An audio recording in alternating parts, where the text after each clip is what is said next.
And a very good evening to you. If you're joining us from Guyana, very good evening. If you're joining us from the wider Caribbean and North America, good evening. If you're in the west coast of the United States of America, it's afternoon. And of course, good evening to you in Canada. And those of you who are joining us from Europe, in England, good night to you. Good night to you.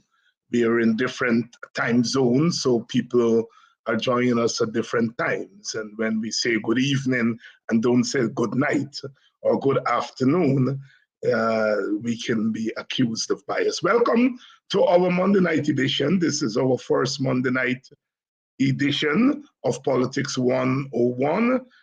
Tonight, we are going to look at Mocha.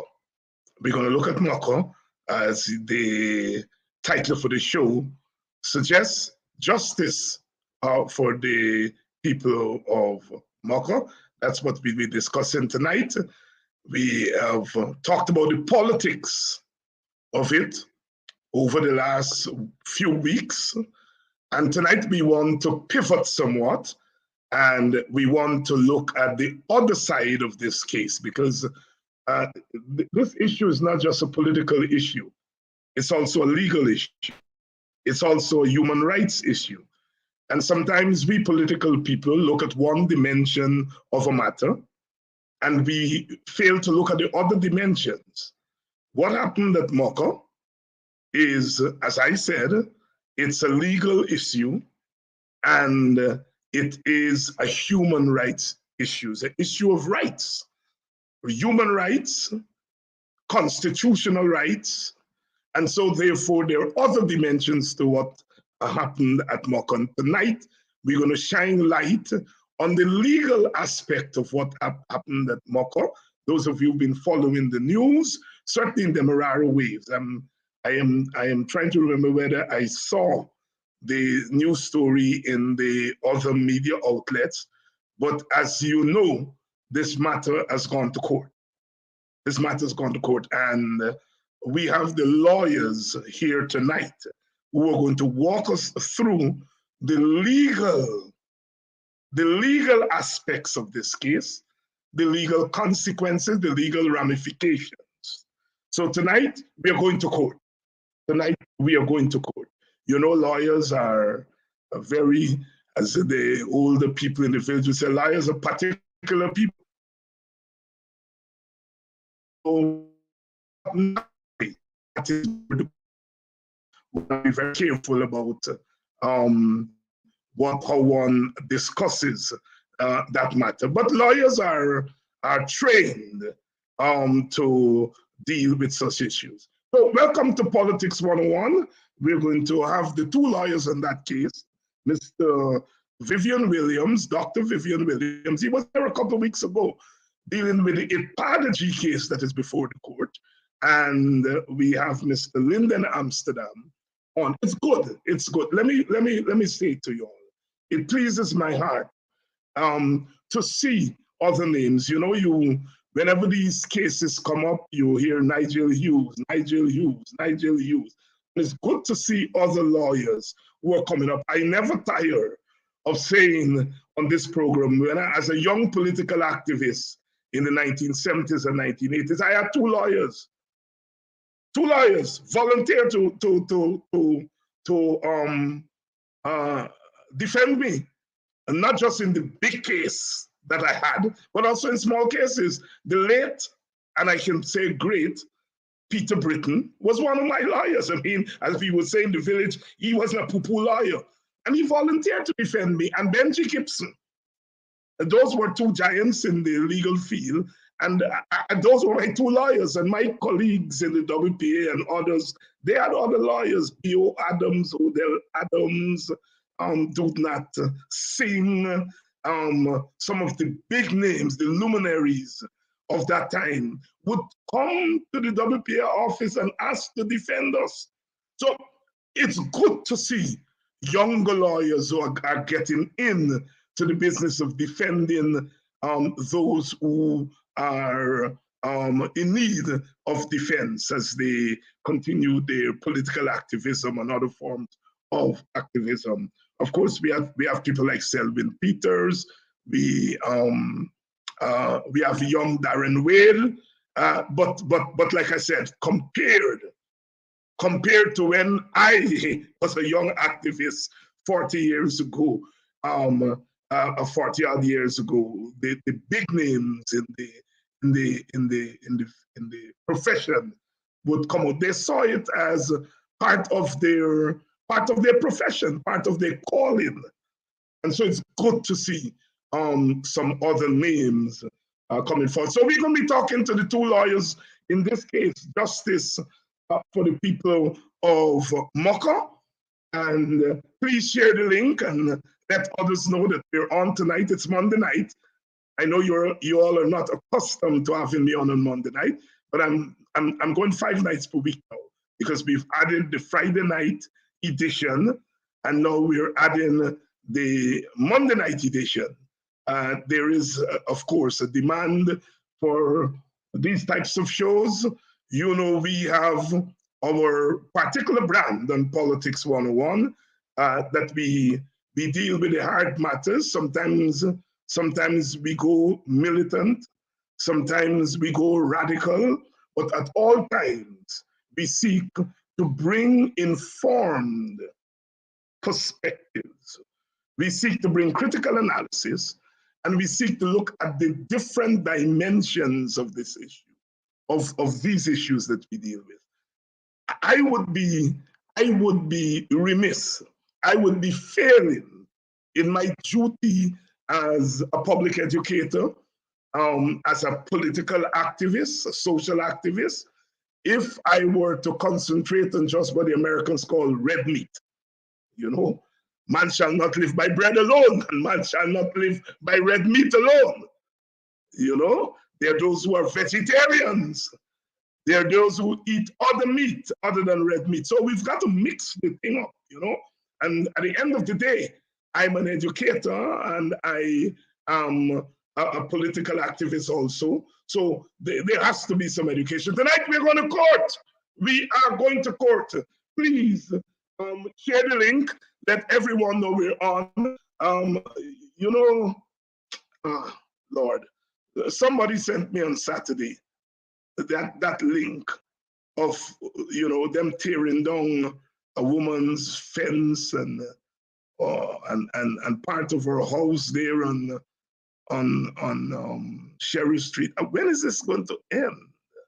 When is this going to end? I mean, we've become a demolition country. You know, it bleeds my heart, and you know, but I'm going to deal with that tomorrow night. I'm going to deal with it tomorrow night. Tomorrow night, I'm having Ganesh Mahipal on, and we're going to deal with some of those issues. Tonight, we want to focus again on Mocha, you know, because we are always accused, whenever you're in the opposition, that something happens, we make a big noise about it, and then we let it go. And last night, I had a little gathering because, you know, it was a Super Bowl in Arizona and Rihanna was singing, so it was a big deal for the West Indian community here. And one of the persons asked me, Professor, what happened to the Mocha thing? It just died down just like that? What happened? Did people get any money? What? And I couldn't say at the time because I had not spoken to the lawyers about coming on, but I told her that no, the matter is not over. And here we are tonight. We are going to look at the other dimension of the matter. Good evening, Valdine. Good evening, Irma Older. Yvonne, good evening. I haven't seen you in a long time. Good evening and welcome to Politics 101. As I said, we're going to go tonight. We're climbing up the step. We're climbing up, it's called the winding step, or you go upstairs. And we're having the two lawyers, Mr. Lyndon Amsterdam and Dr. Vivian Williams, the lawyers for the people at Mocha. No, we are not leaving the people of Mocha alone. Last week, Vincent Alexander was on, and he said that IPADG as a fund and they had raised up to about, I think, $3,000 up to last week. And they shared information with you here. And I ask you all to go and to contribute to that fund. Tell them I sent you. Tell them I sent you. We have to put our money where our mouths are. We cannot allow this issue to die. We cannot allow this issue to be caught up in politics alone. Because you see, that's when an issue dies. If you look at the issue from just the political standpoint, and then when you don't get any victories from the politics, the story dead. And we have to look at this thing in its multiple dimensions. Our people, our Guyanese people, our West Indian people, our so-called third world people, our black and brown people, people of color, we have always had to fight. We have always had to fight at different levels at the same time. Black Americans call it code switch. We've always had to fight at different levels. It is why it is no accident that our parents chose what they sent us to school to study. And people always say, they send me to study law and doctor. But they had a keen sense of the law. And they know what it was to be defenseless before the law. So it was an accident when they sent the picnic for go and study law. And they understood what health means. And that's why they wanted us to be lawyers and doctors. Sometimes we cry them down, they didn't want we to be other things and so on. But they had a keen sense of the importance of the law. Because slavery was by law. Indentureship was by law. It wasn't somebody who come and say, I don't like black people, I'm going to enslave them. It was the law. And in the United States of America, the NAACP, they took on the law. They were the other civil rights groups that did other things. And sometimes we believe that we must only fight one way, boots on the ground. I like boots on the ground. But I've been around this thing long enough to know that boots is not the only thing that's going to set us free. It's boots plus defense before the law, plus our human rights advocacy. Very important because we are human beings. We are human beings with human rights. Good evening, everyone, and let me just go ahead because I think we are all gathered and ready for court tonight. And I know some of y'all is more liar than liar. There's a kind of native understanding of the law that has always intrigued me ever since I was a young man. Let me bring in my guest. Good evening, Mr. Amsterdam. Good evening, Dr. Hines. Thank you very much. And the first time we're meeting, we might have crossed paths somewhere, but the first time you're getting to talk, welcome to Politics 101. And good evening, Mr. Vivian Williams, who I have known since he was a journalist at Channel 28, as we used to say, Vera. And then he went off and studied law. Gentlemen, welcome to Politics 101. Good evening, and thank you very much. In the introduction, as you might have heard, I talked about the different dimensions of what we see as political issues, but that there are different dimensions to these issues, and sometimes we fall somewhat short when we don't take into consideration the varied dimensions of an act of government. We think about government only in political terms.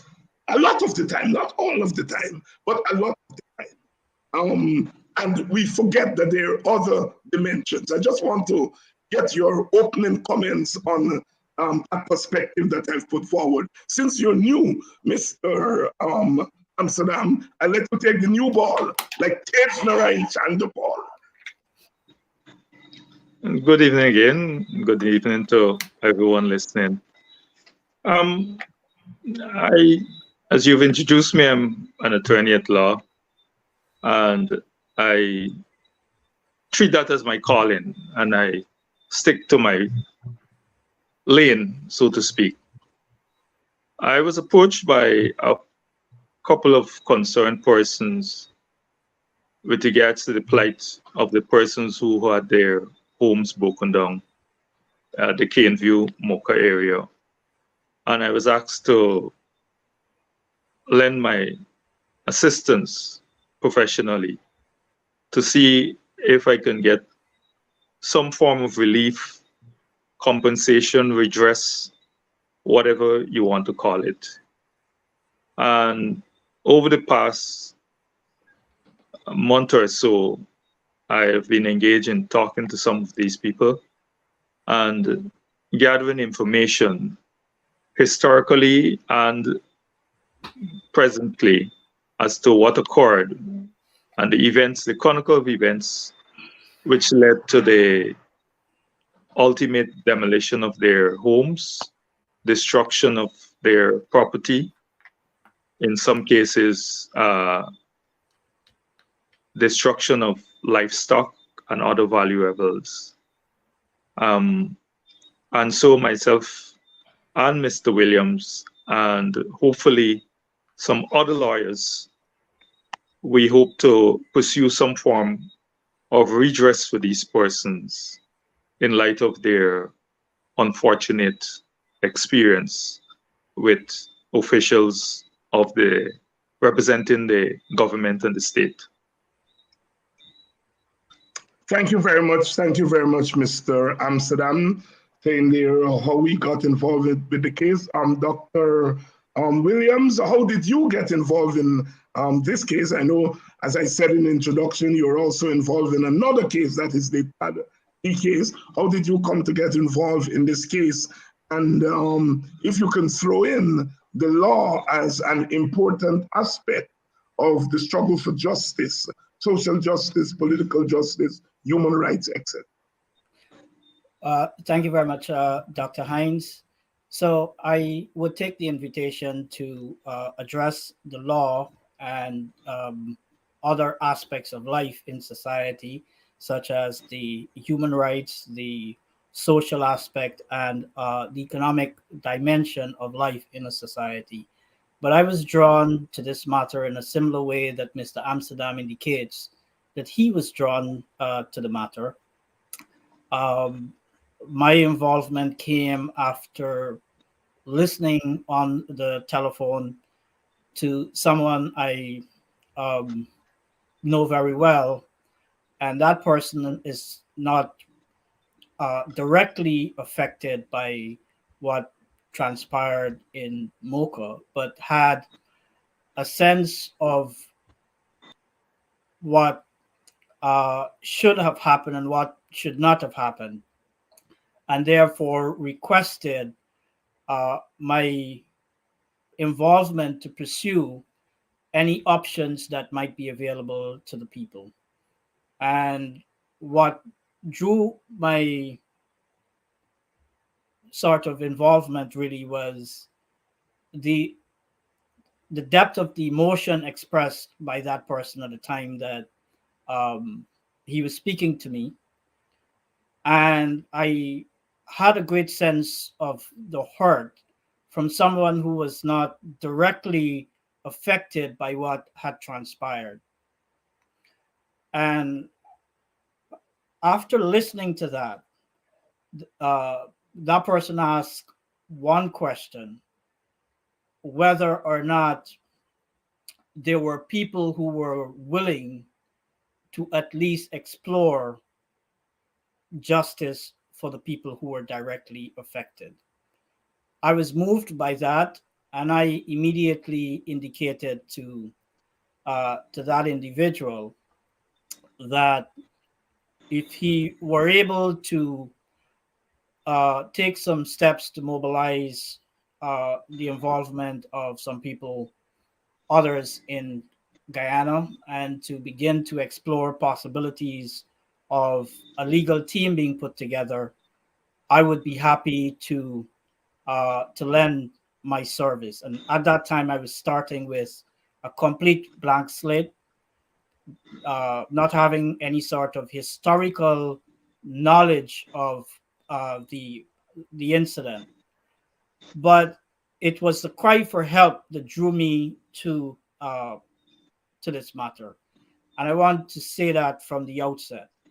It was a cry for help coming from someone who was not directly affected, but who knew people that were directly affected, and who was integrally involved, or who is integrally involved in the Mocha Arcadia community. And that's how I made my entry into this matter. And I would like to follow up also by saying that law does not exist in isolation. Law exists in the context of the social and economic realities of a country.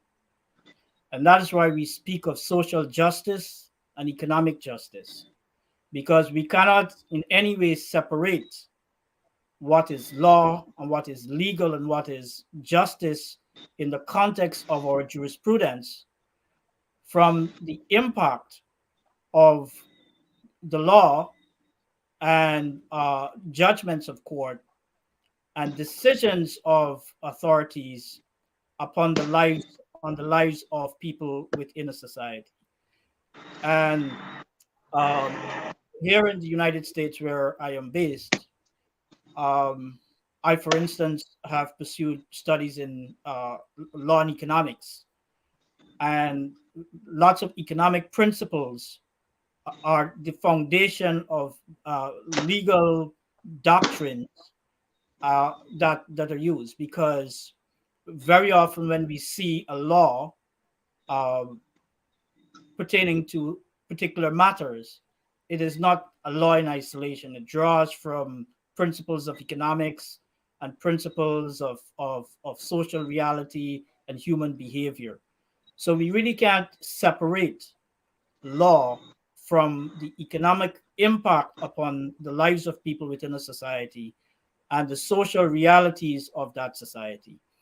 And so that would be my response to your question. Thank you very much. And before I get into the matter itself, let me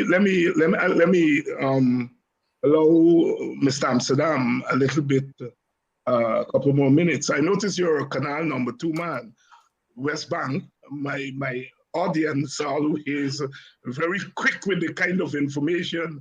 I don't have to ask you that question, which part of Guyana are you from? You already give me that information. But what you know, Mr. Amsterdam, I mean, what drew you to law? Why not science? Why all the excitement around science and STEM and all this thing? Why not medicine or science or the humanities? Why law? Just let me clear up. I was born, well, they call it number 2 canal. It's really Standy Tongue. The beginning of the road is and you know, something like what you have High Street and Avenue Republic. Right. Or Wellington Street, and it continues on to one part is Wellington, the other part is what you call it again. But it's a sort of thing like that. Bagotville number 2 and number 1 canal. Number 1, right. So I'm really born in Standy Tongue. Yeah. But what a lot of people don't know is that my navel string is buried in Mocha. My mother and several other relatives. If I want tonight, I can go into Mocha and I have an option of about 10 different houses that I can sleep in. Because historically what happened, when one person found a grounding in a village, you found that the other relatives will somehow gravitate to that village. And so historically in these villages, you would find several members of one family living in that village. It is changing a bit today, especially in Black families where the yearning for the grounding in family traditions and family roots is not as strong as I think it used to be. But I'm sure if you go through many villages in this, you're there, them people there, them from so or yeah, and then you're there, how many of them, the house there and the house there, and look another set over there and so on. So I have a strong roots in Mocha, as we call it. Some people would say Mocha. Mocha, yes, yeah. I was noticing you said Mocha. It depends on where you want to put the emphasis. Right? So I have a great groundings in, but I'm a country boy through and through.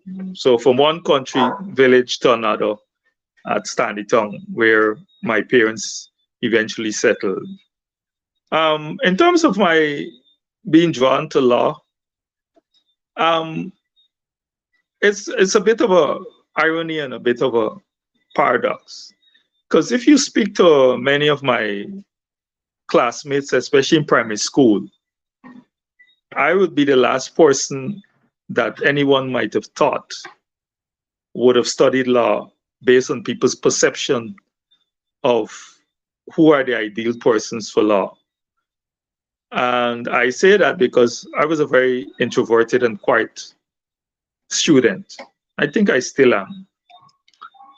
And that seemed inconsistent with somebody who wanted to study law, where lawyers are supposed to be vociferous and talkative and aggressive and all these things.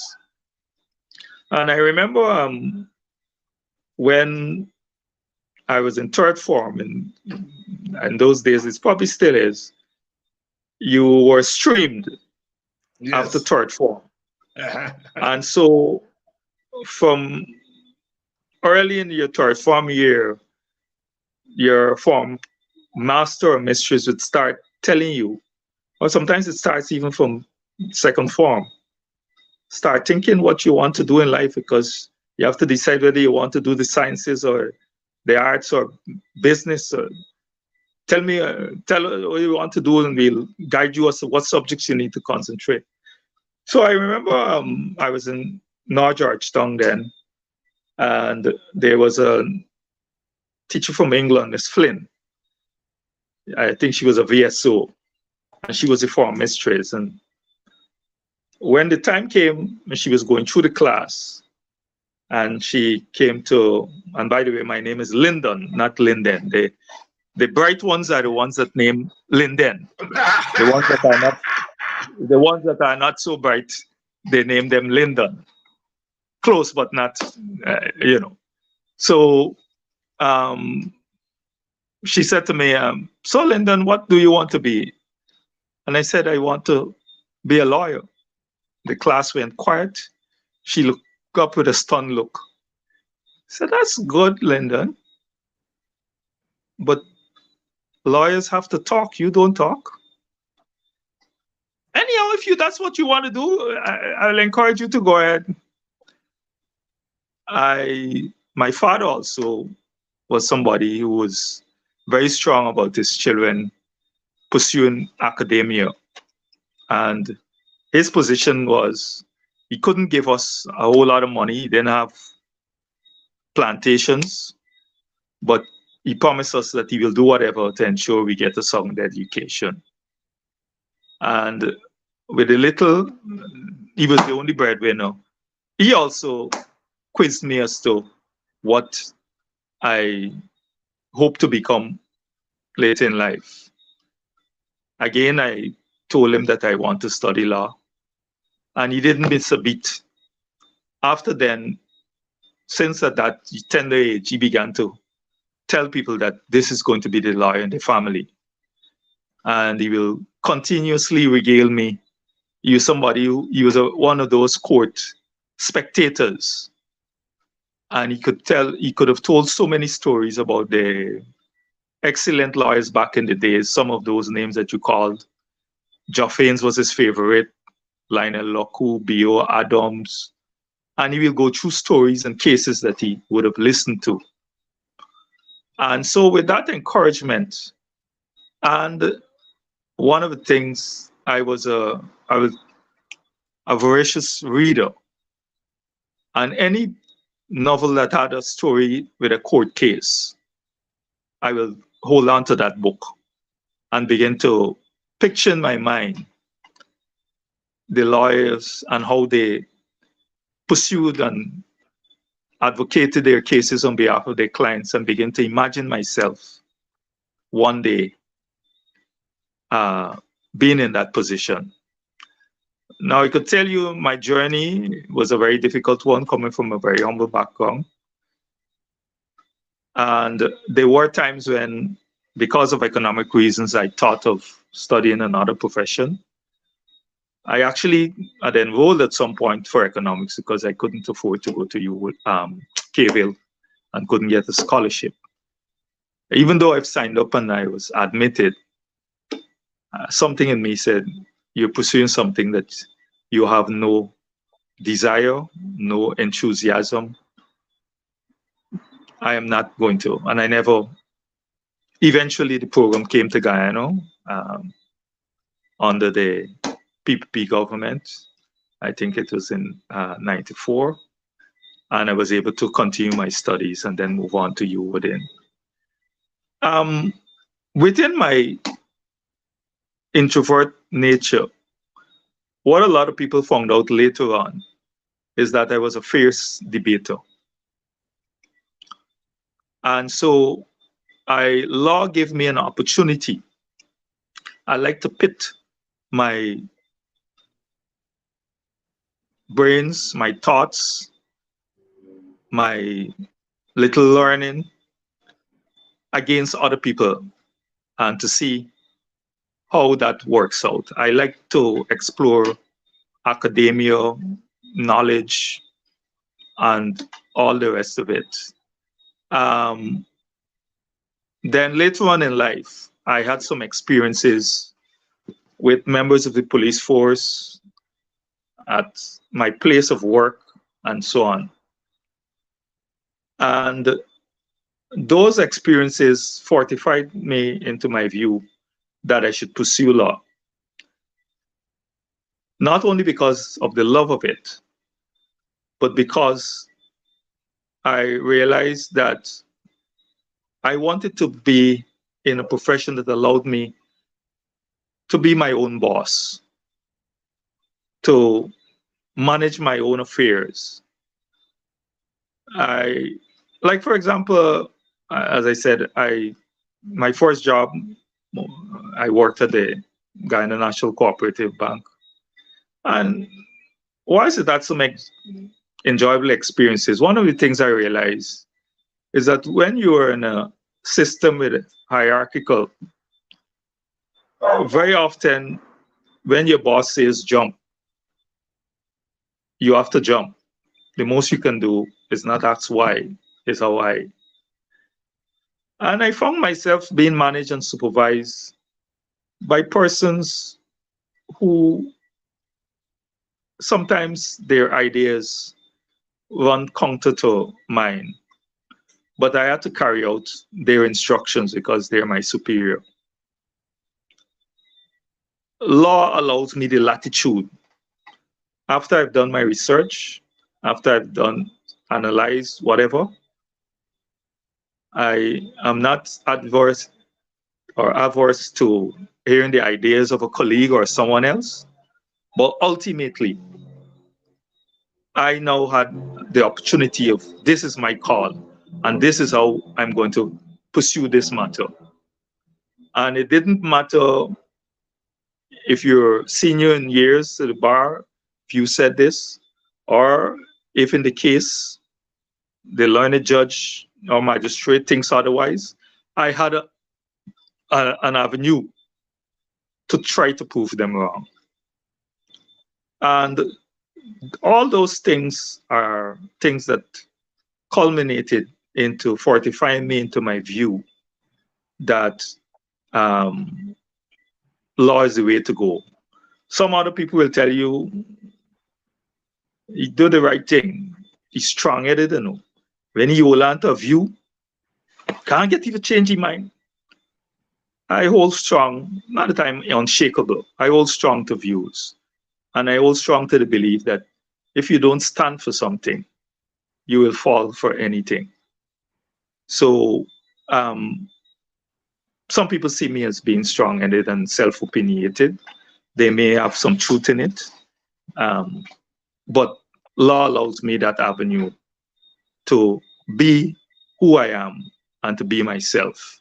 And to get the joy very often of seeing people who are disenfranchised, people who are disadvantaged, people who are in a difficult circumstance, when you can take sometimes what appears to be a hopeless case and get a positive result for them, it is something that gives you a feeling of joy and exhilaration that there are few things that can compare to that. Few things that can compare to that, Mr. Linden, Amsterdam attorney at law. And we're discussing tonight the case that was brought on by those people in Mocha, Arcadia, the people at Caneview, whose homes were demolished. We watched that scenario night after night on this program and other programs. It's imprinted on our minds, so we can't miss it. Now they've gone to court, and I have the two attorneys here tonight. You were just being introduced there to Mr. Linden Amsterdam. As he said, he's partly from Mocha, partly from Stanleytown. Good evening to the people of Stanleytown. I did a lot of work in Stanleytown and Sisters Village and so forth there with Coffee 250. A few years ago, I'm very, very familiar with Stanleytown. Mr. Williams, Dr. Williams, let me bring you in here. So we know about the politics of this case. What are the legal dimensions of this case? What are the legal dimensions of this? Well, to begin with, what I want to point out is that I want to correct one thing that you said, that we have gone to court. We haven't yet gone to court, and it is right to say that we haven't gone to court. And that is an important point to note. It also you're seeking mediation before you go to court. Right. It also informs how I will answer your question. Good, fair enough. Go right ahead. Let me say that what we would say at this stage is that the idea that the people at Caneview whose homes were demolished are without legal remedy, and that they were simply in some sort of a black letter legal reality that they had, and they were without rights, that's an error in thought. That in fact, having reviewed the facts and circumstances in this case, that those residents of Caneview whose homes were demolished have strong causes of action in law. What those causes of action in law are, at this point in time, we're not going to say what those causes of action are. We have taken the step of commencing a process. One may say that once lawyers get involved, that a legal process has started. But we have started a process of seeking to communicate with the government and initiate talks with the government, hoping that I know they might not be in the context of Guyana much faith in resolution and thoughts and talks and mediation and sort of working out disputes. But we have taken that approach, which I think it's a good and proper way and place to start. The extent to which parties in a society, actors in a society, those with authority and those without, are able to work through their differences is an indication of the nature and quality of that society. More important than the structures that are going up in that society. And therefore, for a matter such as this one, with severe economic and social consequences, that we think that the authorities would be and should be willing to at least hear from the representatives of the people, the legal representatives of the people, with respect to the merit and the strength of their legal rights, which we argue were infringed and for which they should be justly compensated or remedied.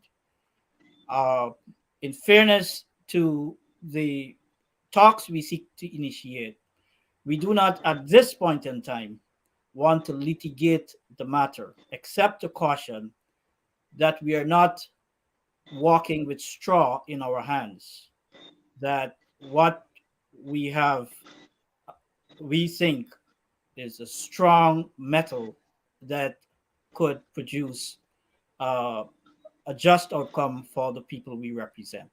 So that's where I would put it at this point.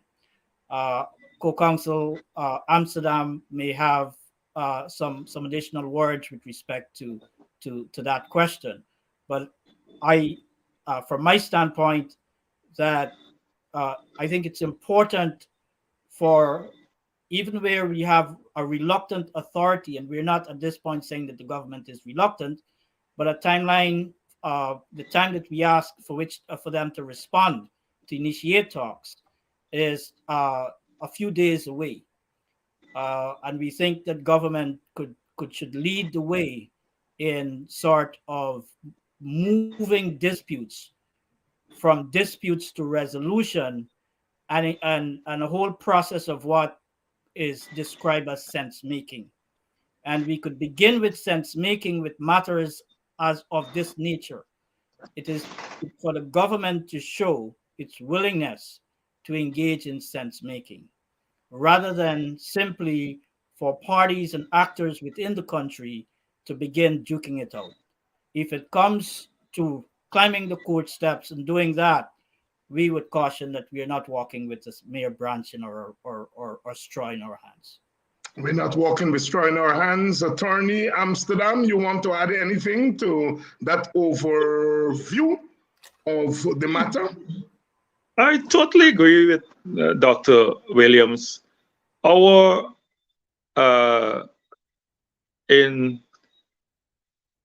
some people believe in war. There has to be hot war before you get cold war. We have the belief that, and I hate to use the word war, but it's adversarial. We believe that the first option should be to try to have a non-adversarial and quick resolution to this matter if the parties sit around the table with a view to accepting that there are people whose livelihoods and their whole lives have been uprooted in the most, I would say, cruel manner, because it's not easy to one day have a roof over your head and the next day find yourself out with all of your household articles and everything destroyed. And on a wider level, it is, to me, an indictment on us as a country with 83,000 square miles and less than 1 million people. And we have an ongoing problem with land and finding land for people. The other thing about this matter is when I heard about it through the news, I was really of the view that these persons were occupying an area of land where that impeded the construction of the road. In other words, put simply, wherever they were residing was where the road had to pass. But in speaking to these people, I have found out, if their stories are to be believed, they are not, the road is not going to be passing where they had their houses and their livelihoods and livestock and shops and all the rest of it. In fact, they have said to me that they were told they need to move because the noise and the dust is going to affect them. So, and I think there are other people in the society who believes also that these people were in the way of the road. So we don't come trying to issue any threats or anything like that. We come in a humanitarian manner to ask that let us sit around the table. We want to represent these people, and we want to see how we can work this out to have some redress. Of course, if that doesn't work out, we believe that we have alternatives which we will explore. But that's our first approach to this matter. Because what it does also, it avoids any lengthy litigation and all the acrimony that goes with that. And certainly, from a humanitarian standpoint, we as lawyers would like to have an early resolution of this matter so that these people can try to repair and rebuild their lives in some way. So that is our approach, and we now await to see the response or non-response from the government. There you have it, the two lawyers that are attached to the case of the people at Mocha whose homes were demolished. We saw it over and over. Some of us were there on the ground and we saw it live. And here are two lawyers who are saying the approach we are going to take is that before we go to court, we are giving the government a chance to come to the table and to work out this matter and to, in a sense, bring some kind of amicable resolution that is, of course, in keeping with the wishes of the people who are affected and their extended family. So they're not in court yet. They're not in court yet. They're not in court yet. Backstage, the MP for that region, Nima Flubes, she's backstage. She's coming in and out, having some technical difficulty. But as soon as she's back on, I will bring her in. Let me bring back in Dr. Williams. Dr. Williams, is it normal in these matters for you to seek mediation before actually go to court? Is it part of our jurisprudence in this part of the world, in Guyana, in the English-speaking Caribbean? It is. mediation and an attempt to resolve dispute really is at the heart and fabric of common sense and sense making. And one doesn't have to look to the practice within a jurisdiction to recognize the value of and the gains to a society when parties who have disputes could sit around a table and try to see how that dispute could be resolved. Litigation is not a costless exercise, and I'd like to make this point that when the state is involved in litigation, taxpayers must recognize that their money that could be used for other purposes is being used for litigation. It is not a costless exercise. That the judicial system itself is burdened by litigation. And so the purpose is not just simply to engage in litigation just to say, I won, you lost. You could have resolution to disputes where both sides could feel a sense of justice and both sides could feel that they are in fact winners. But I'd like to answer your question more directly to say that the jurisprudence in the Caribbean and more so in the British system encourages attempts to sort of mediate. I don't think that call from the procedural aspect of our jurisprudence has really been followed. So what we have usually are pre-action protocol letters that don't really, I think, strongly pursue resolution. It's treated more as a formality. So you would have matters where this pre-action letter is being sent out just as a matter of formality, as something that I'm doing for the sake of doing.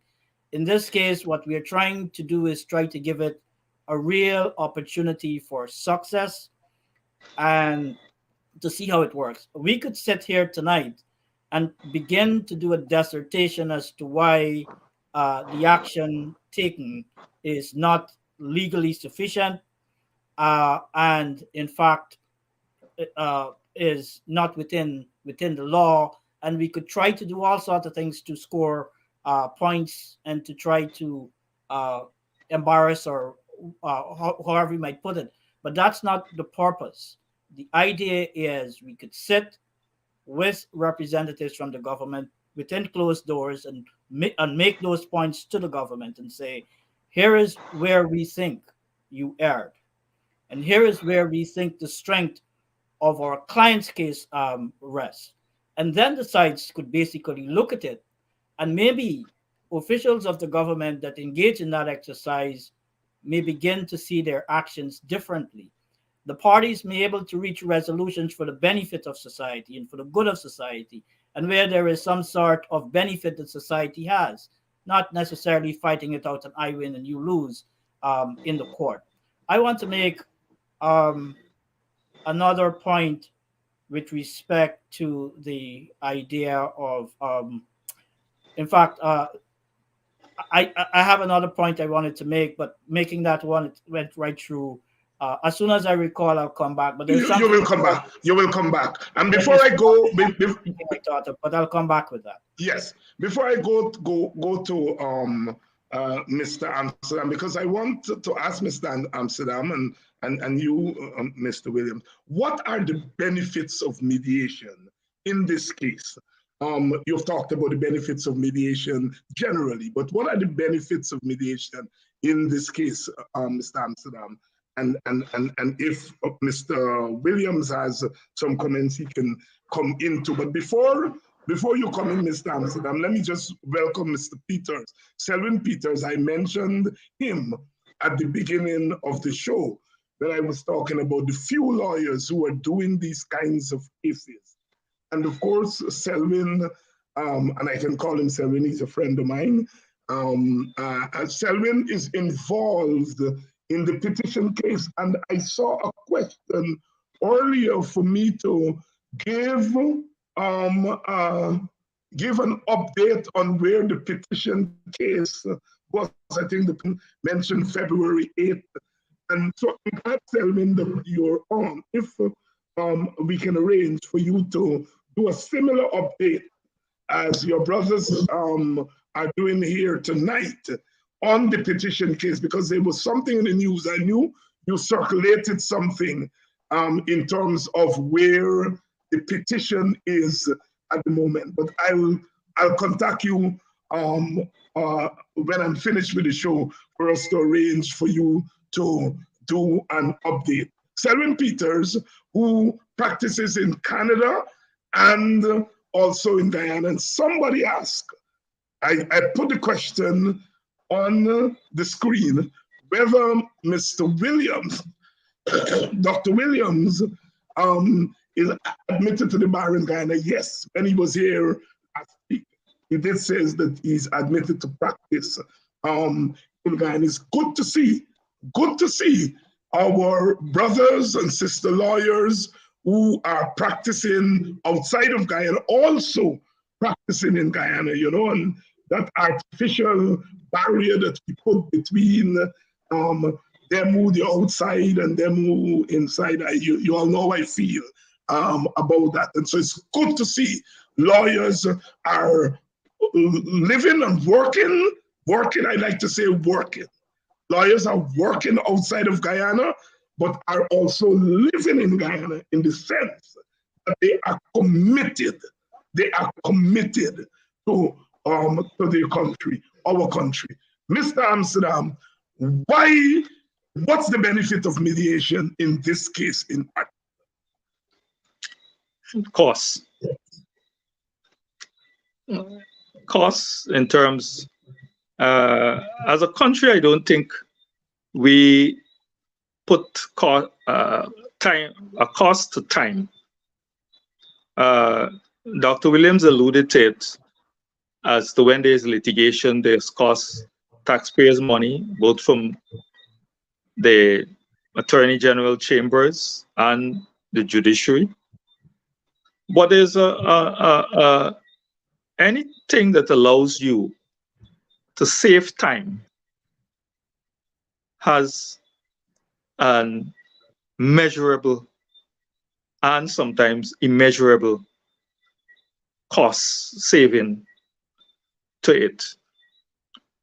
So in terms of the persons who are aggrieved, they can have some resolution, and in this case, something tangible to move on in their lives rather than wait for months and years for a determination of the court, by the court.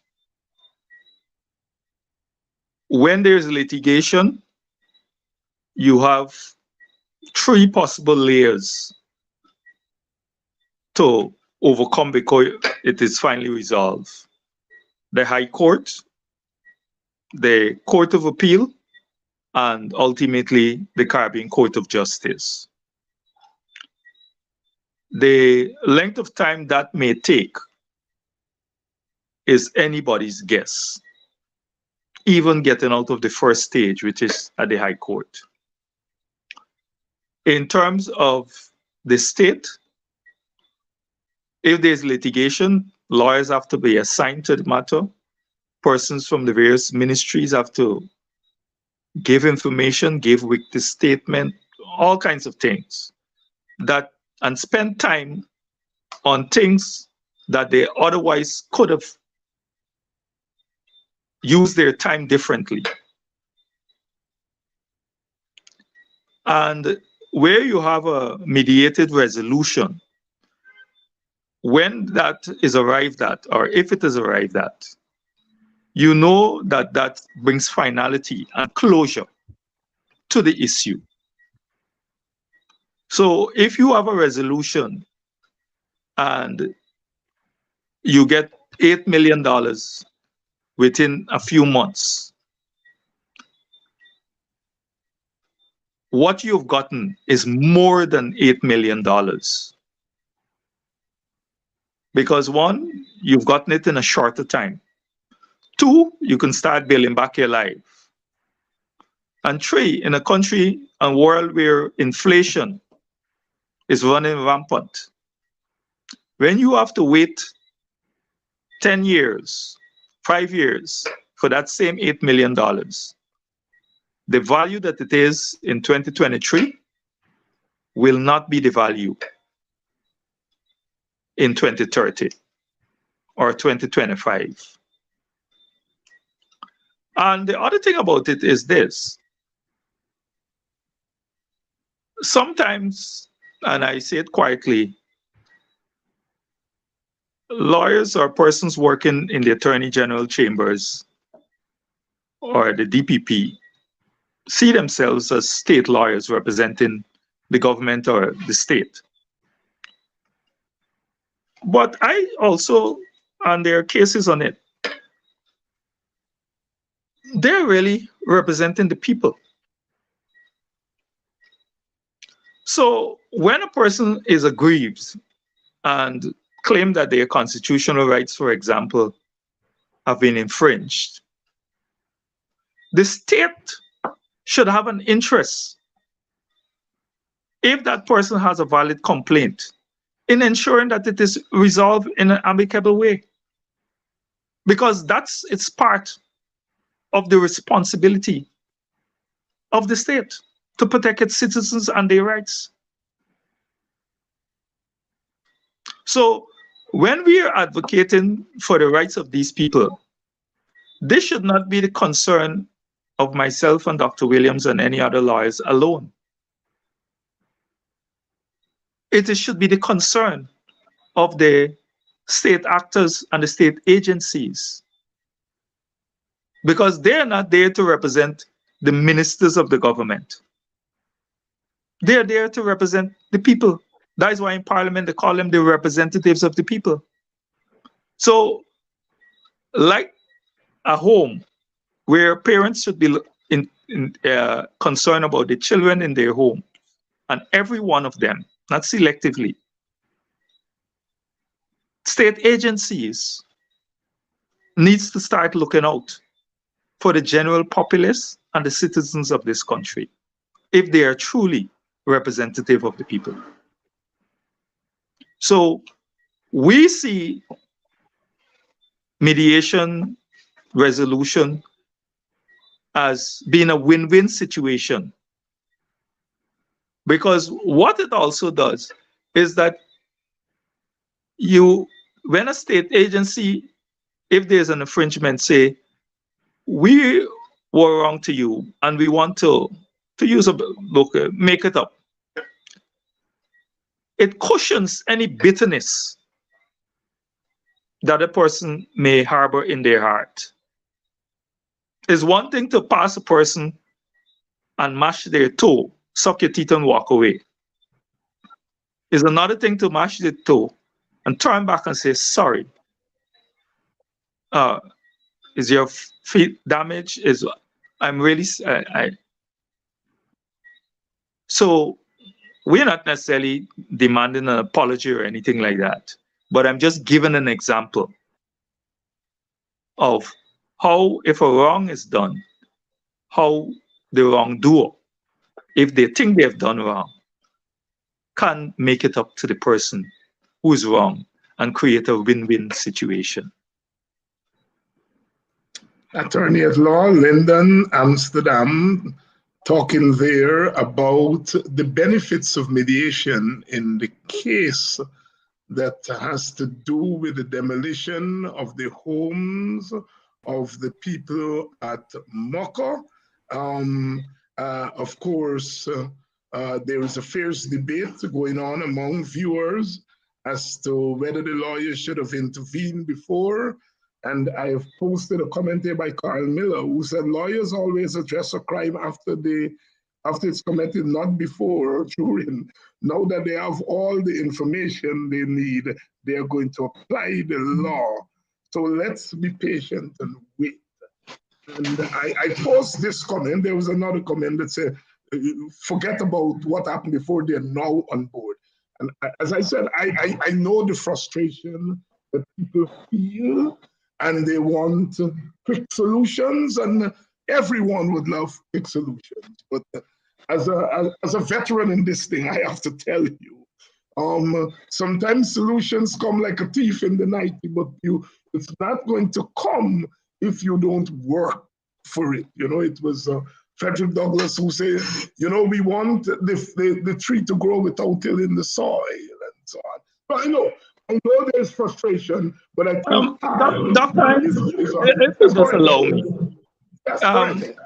You know, I'm not happy the way, what I would say, there's some sloth in our justice system. I say that not to knock the persons in the system, because for example, our judiciary is seriously short of judges. It is out there in the public domain. The Judicial Service Commission has not been constituted for a number of years. New judges have not been appointed. There are judges who have retired since, and so on. But I find that we live in a society where persons want everything to be like instant coffee. And it is something that I continuously repeat to persons. If you want magic, then you're in the wrong chamber.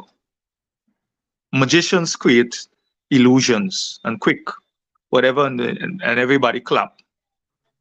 The real world in which I live and which I operate, very often results takes time. But we have an impatient, and I often see it sometimes when there's a crime. I don't want to digress. And persons want the police to solve the crime in a matter of days. And 3 days pass and then charge nobody yet. And then when it goes to court, they want these things to begin with. A person doesn't know or do not know how much preparation is required before you decide to file anything in court. And it is said, lawyers do not win their cases in court. They win it at their desk. And that is to say, the preparation that you do very often decides your level of success in the courtroom. And a lot of times people believe that what they see in the courtroom is all there is to it. Just before I came onto your program, I just came out of my office. And people do not imagine the amount of reading and research is required by a lawyer to properly prepare a case. Very often the lawyer comes in and he may call you to sign an affidavit, and you see it is so many paragraphs and you think, oh, he must be prepared in 10 minutes.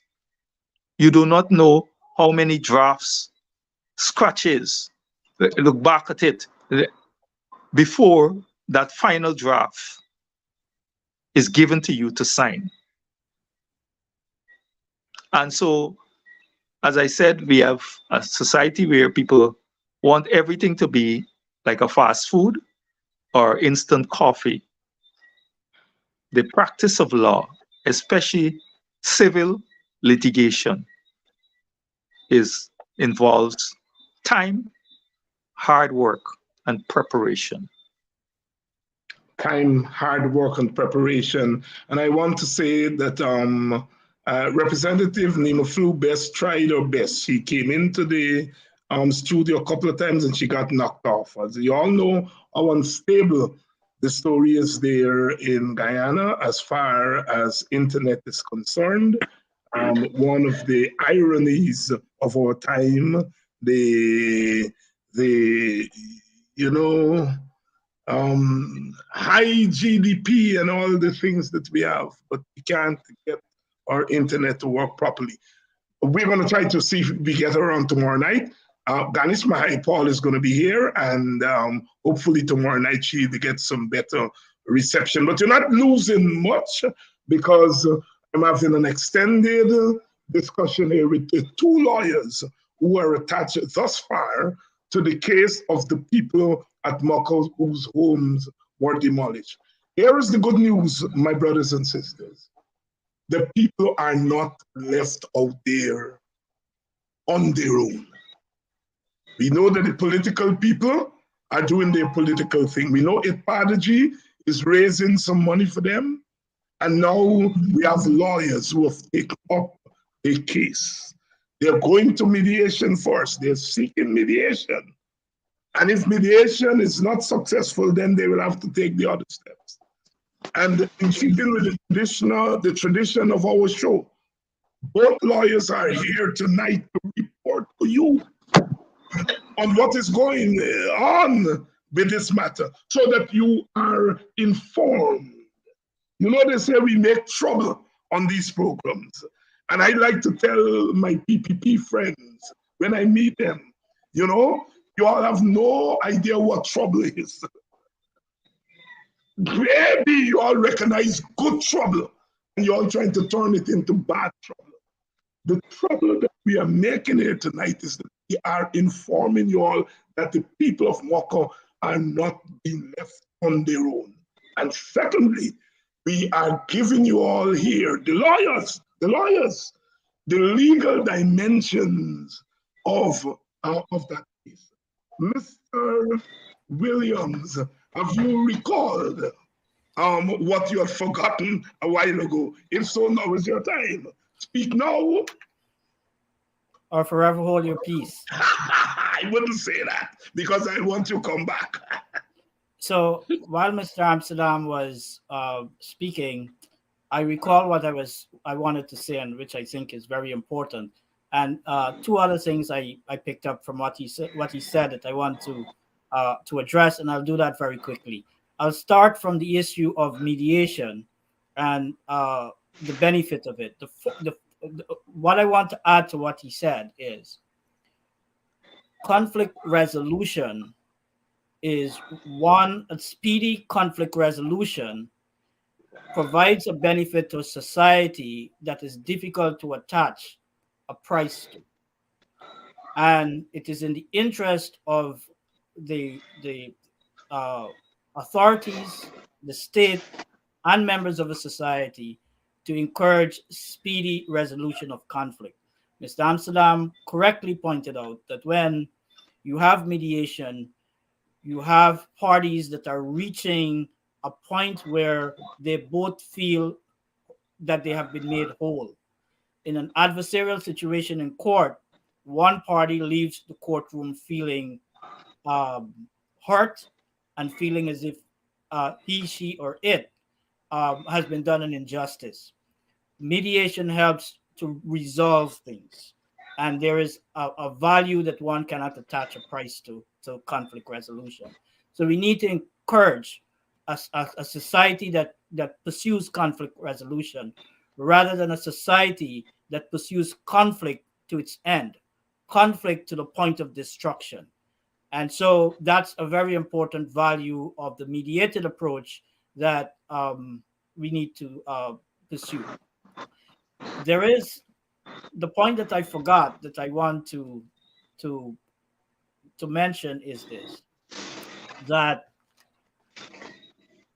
development and displacement.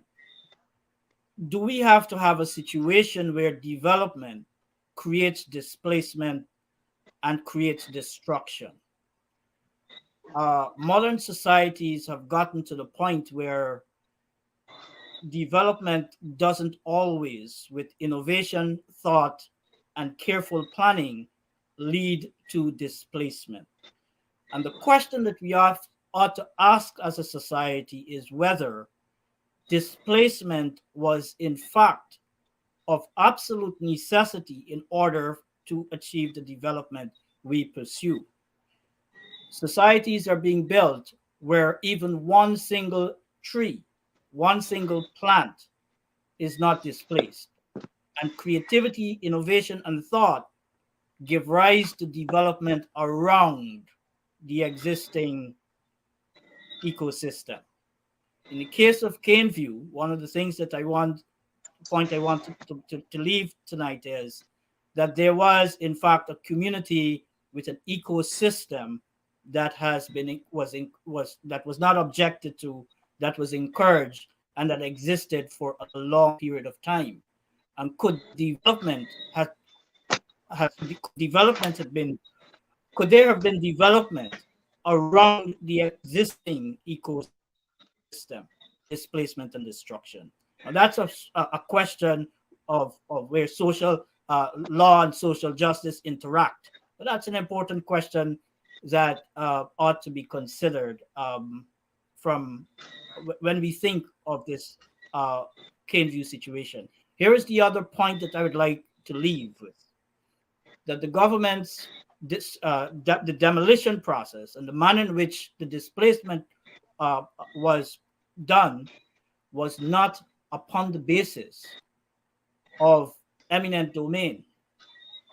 There might have been talks about the need to pursue the building of a road, but that was not the path, because if the government had gone down that path, you would have had a complete different approach to it.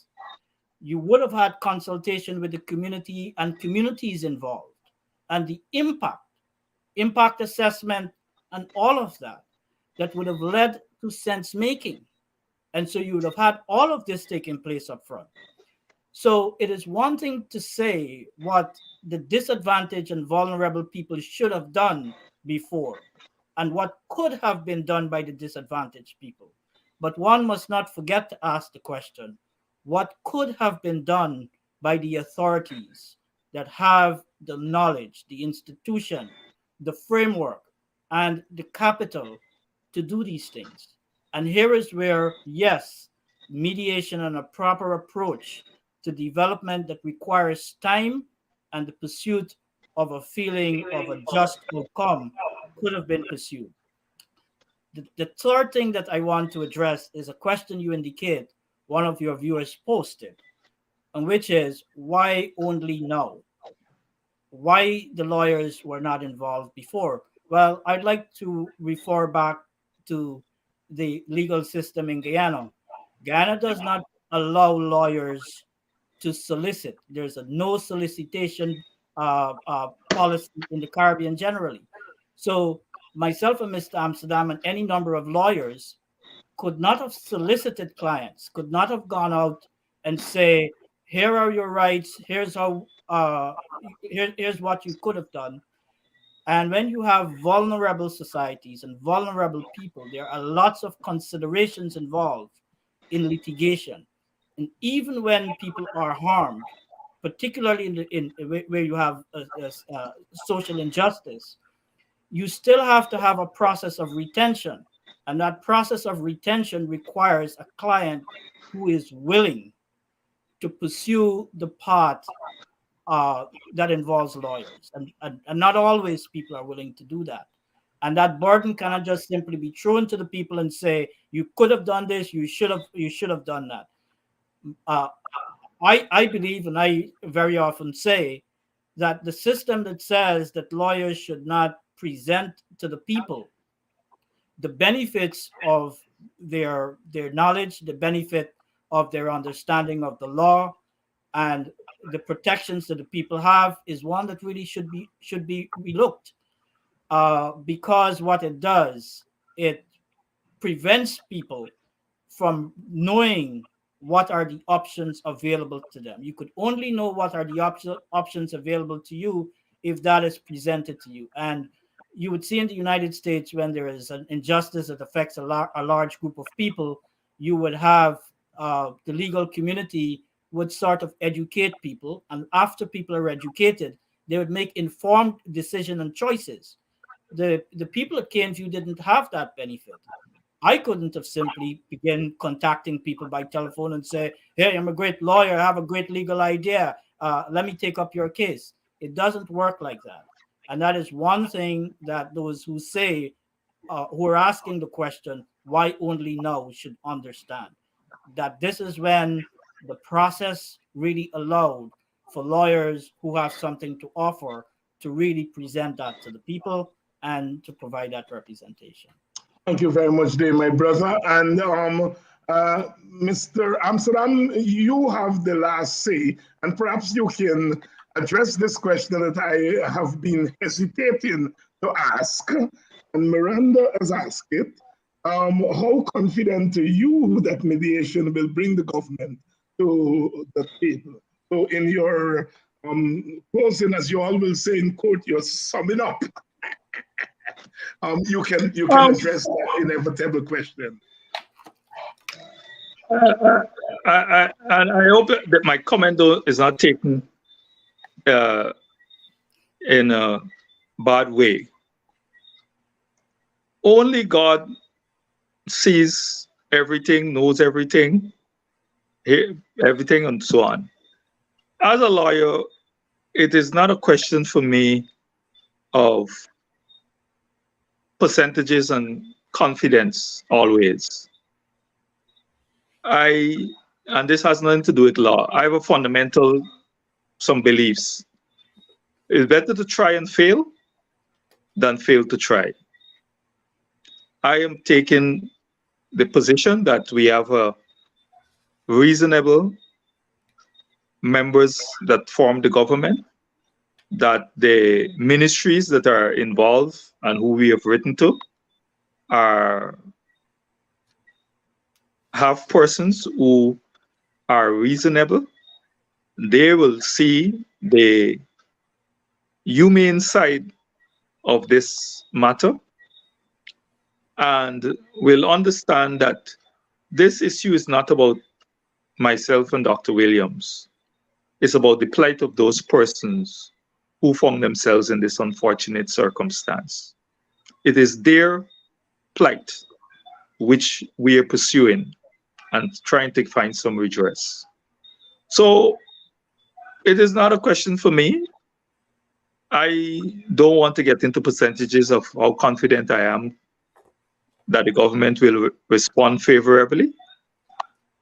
But in life, you have to have a plan A, a plan B, sometimes a plan C, and a D. And so we have chosen as a strategy, this is our first method that we want to do. Let's talk. If that doesn't work, we then go to plan B, and so on. So I am unable to answer Miranda if she was looking at percentages or for me to say. Some people like lawyers who can tell them, I know I'm going to win the case, or I know this is going to happen and that. I am not one of those lawyers who just tell people things just to give them a good feeling. And so we are hopeful that the government will be responsive and receptive to our suggestion to try to resolve this matter in a way that is amicable and can bring some relief to the people who have suffered. But as Dr. Williams said, we are not doing this from a position of weakness. Very often people believe that it is to say sorry is a sign of weakness. I believe that it is a sign of strength. And so we are not here trying to challenge the government or to embarrass the government or anything like that. We are just here trying to advocate on people who believe that they have been wronged in some way and whose lives have been uprooted, disrupted, and somewhat destroyed in the most brutal manner. And we believe that if the government, us as lawyers, and these people sit around a table, we can resolve this issue and move on. Thank you very much, Mr. Amsterdam. Thank you very much. Miranda's come back here very strong. And she says it. so that Sorry. Amen. Yes, I thought you were finished. She says that the Chief Justice has suggested mediation. for it, Father G and the government. So she's very hopeful that the situation goes to the table in good faith. So I think Miranda is saying here that she didn't ask the question from a standpoint of pessimism, because she has pointed out here, and a very good observation, that the CJ has suggested mediation. She asked, why is that matter in court? So I think we're all on a good page, on the same page here, and on a good page. Mr. Amsterdam, thank you very much for appearing tonight on Politics 101, and to you, Mr. Williams, Dr. Williams, for coming again in short order on another case. I shall be keeping up to date, and Mr. Williams, please keep sending me updates so that I know what's happening. And once we have something to report, I shall be having you gentlemen back for us to report on what's happening. The story tonight is that the people of Mocha are not left out there to dry. We have not turned our backs on them. Ipadaji is raising funds for them. The political parties are doing work on the ground. I'm going to try to have Nima Flubest tomorrow night. Hopefully, she will get better reception. And now the lawyers have come in. I think this is the model as we go forward. So I want to thank the brothers for coming on tonight and for giving us of their perspective and their knowledge and how the law is not always a jackass, and how the law is not always out there floating in outer space, but it has direct significance to our day-to-day lives. Thank you, brothers, and hope to see you soon. And to you, our viewers, a lot of love come from me, plenty love. I'm continuously amazed at the kind of native intelligence and sometimes professional and expert intelligence that you bring to bear on this program. Thank you, Audrey. Elliot, Ernest, I haven't seen in a long time. I hope all is well. And to all of you who made it out tonight, thank you all so much. And tomorrow night, I'll be right here continuing to do, you Christians will say, God's work. The Africans will say the ancestors' work. The politicians will say the people's work. But it's work, work, work. We come in peace. And of course, we live in peace. We want to be an example to this country. We don't always settle things with war. Even when war is declared on us, we come in peace. We live in peace. The word is what? Mediation as the first step. Mediation.